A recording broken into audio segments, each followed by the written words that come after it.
عارفك ملي قريت العنوان داخل باش تكتب لي بأن التسييف ليس بمرض وإنما هو ناتج عن مرض ما. وهذا الشيء اللي بغيت نقول حتى أنا في هذا الفيديو، فالتسييف ليس بمرض وإنما هو ناتج عن مرض ما. وفي بعض الأحيان ممكن أنه يكون فقط غير من سوء التغذية وما عنده حتى شي علاقة بشي مرض. هذا الشيء اللي غادي نشوفه في هذا الفيديو. نشوفكم ورا فاصل.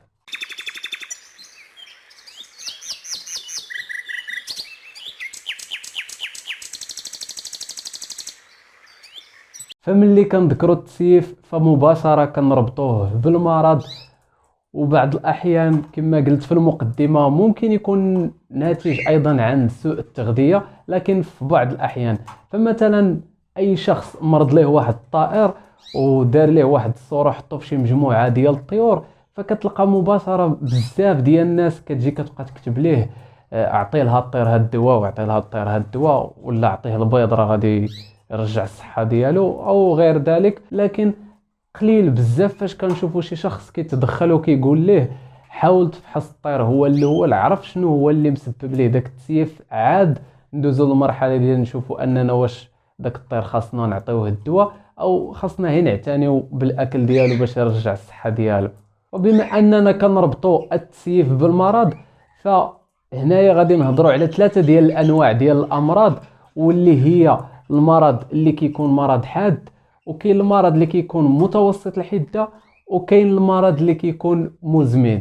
ففي الحاله الاولى اللي كيكون فيها الطائر مصاب بمرض حاد، ففي هذه الحاله هذه الطير كتلقاه كيكون صحه سلام حتى كيمرض، سواء اعطيتيه الدواء او ما عطيتيهش الدواء، فداك الطير كيموت بسرعه وما كيوصلش انه يتسيف. يعني الطائر باش كيمرض سواء عطيتيه الدواء ولا ما عطيتيهش الدواء، فداك الطير كيموت بسرعه وما كيلحقش انه يتسيف. والنوع الثاني ديال الامراض فهي امراض اللي كتكون متوسطه الحده، واللي كتجي للطائر سواء الطائر ما كتبقاش عنده الشهيه انه ياكل، او انه كياكل وما كيستافدش من داك الاكل وكياخذ غير واحد الوقت قصير اللي كيمرض فيه داك الطائر. وفي هذه الحاله هذه فين كيبان لك الطائر تسيف بواحد السرعه اللي كبيره.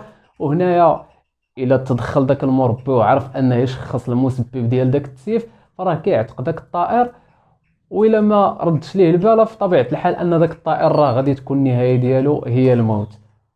اما النوع الثالث ديال الامراض واللي كتكون مزمنه، فهاد النوع من الامراض كيكون في الطير واحد المده طويله، وممكن انه ما تتبانش عليه اعراض، وداك الطير ما كيتسيفش بسرعه بحال في الحاله السابقه، وانما كيبقى يتسيف داك الطائر تدريجيا. وحتى في هذه الحاله هذه بطبيعه الحال الا ما كانش داك المربي كيرد البال لطيورو كيقلبهم مره، فحتى في هذه الحاله هذه الطائر كيبقى كيتسيف حتى انه الا ما عطيتيش الدواء بطبيعه الحال غادي يموت داك الطير. اما النوع الاخير واللي ذكرناه في المقدمه واللي ما عندوش علاقه بالمرض، وهو سوء التغذيه، وخاصه في الفترتين ديال غيار الريش وايضا في الفتره ديال الانتاج. ففي هذه الفترات الطائر كيحتاج لواحد التغذيه متنوعه، وواحد التغذيه اللي غنيه بالفيتامينات والبروتينات. وإلا ما تهليتيش في الطير ديالك في هذه الوقيته هذه، فكن اكيد ان ذاك الطير غادي يتسيف وغادي يضعف.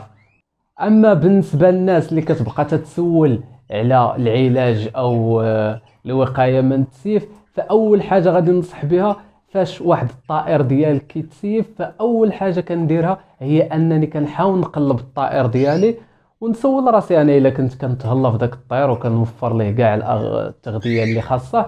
الا كنت نوفر ليه كلشي وداك الطائر كيضعف، يعني ان الطائر فيه شي مرض، فاول حاجه كنديرها فهي التشخيص، وما كنعطيوش الدواء بلا اننا ما نشخصوا داك المرض اللي كاين في داك الطائر او المسبب اللي خلى داك الطائر انه يضعف وتوصل الحاله ديالو انه يتسيف. وغير نقطه اخيره واللي كنبغي نركز عليها بزاف، واللي هي الناس اللي كتدخل تبقى تسول في الجروبات، ماشي اي حاجه كتقال في الجروبات ولا اي حاجه كينصحنا بها شي حد، سواء كان ادمين ديال شي جروب ولا كما بغى يكون، لان اي واحد راه ممكن انه يخطأ. ما يمكنش اي حاجه قالها لي هذا ولا قالها لي هذا نمشي نديرها لداك الطير ديالي. فاول حاجه كما قلت فهي التشخيص، راه الا ما كان التشخيص ما يمكنش لينا نقدموا العلاج. هذا الشيء اللي كاين في هذا الفيديو هذا. نشوفكم في فيديو جديد ان شاء الله.